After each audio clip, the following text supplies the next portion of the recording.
अब छोलिया हो या लोबिया, सफेद चने या काले चने, विजय सीधे आइए, इस वक्त की बड़ी खबर, खमनेई ने 3 उत्तराधिकारी तय कर दिए। 1 नहीं, 2 नहीं, 3। ये नहीं तो वो सही, वो नहीं तो कोई और सही।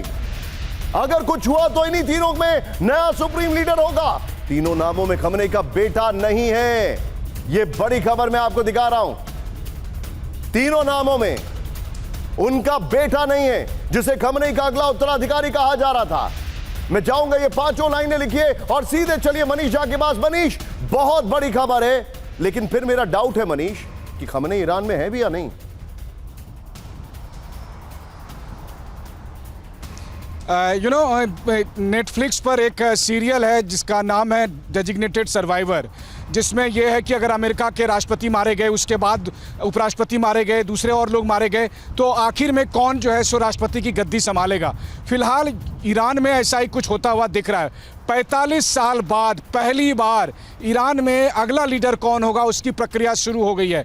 ईरान के सुप्रीम लीडर आयतुल्लाह खमनेई ने संसद को और जो जुडिशरी की काउंसिल है उन्हें साफ कर दिया है। उन्होंने 3 नाम दिए हैं कि यानी मेरी हत्या हो गई तो उसके बाद कौन बनेगा, उसके बाद कौन बनेगा, उसके बाद कौन बनेगा, और ताकि ईरान में लीडरशिप क्राइसिस ना हो। क्योंकि उन्हें ये लग रहा है कि जिस तरीके से इजराइल अमेरिका के सहयोग से या अमेरिका के सहयोग के बिना IRGC के chief, army chief, air force chief और एक के बाद एक लीडरशिप का खात्मा कर रहा है, तो आयतुल्लाह खमनेई के साथ कभी भी ये हो सकता है, उनकी भी हत्या हो सकती है। और अगर उनकी हत्या हुई तो उसके बाद ईरान में सत्ता परिवर्तन के समय क्योस ना हो जाए, इसके लिए उन्होंने उत्तराधिकारी चुनने की प्रक्रिया शुरू कर दी है, जो अपने आप में एक बड़ा परिवर्तन है जो ईरान में हो रहा है। मनीष, मैं आपको ज्यादा देर तक नहीं रोकूंगा, लेकिन आपने बहुत वाइटल इंफॉर्मेशन दी है।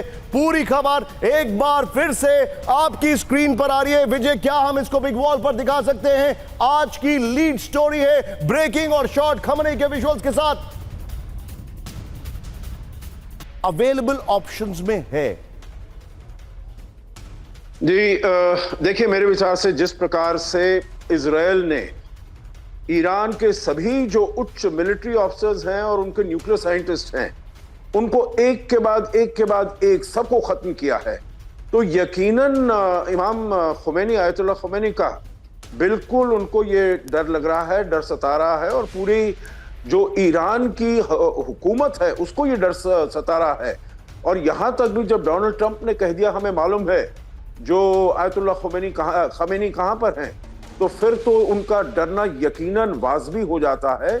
और इसीलिए वो स्टॉप गैप ये कर रहे हैं, जो अगर उनको कुछ हो गया तो उनके बाद कुछ ना कुछ होना चाहिए, नहीं तो Understood. अगर कोई भी उनका उत्तराधिकारी नहीं होगा तो एकदम अफरा तफरी हो जाएगी। Understood. और वो सारी रजीम उनकी जो है इस्लामिक, अशोक सर, लेकिन इसका मतलब एक और है, कोलैप्स कर जाएगी। इसका मतलब एक और है अशोक सर कि Khamenei will go down fighting but he will not surrender.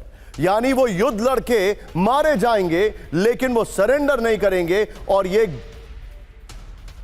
एक और बहुत बड़ी जानकारी आ रही है। मेरे पास एक और इंफॉर्मेशन आ रही है इस वक्त की बड़ी खबर। अशोक सर, बहुत बहुत शुक्रिया मेरे साथ जुड़ने के लिए इस वक्त आपका। Thank you very much for joining. अब छोलिया हो या लोबिया, सफेद चने या काले चने, सब कुछ मजेदार बने।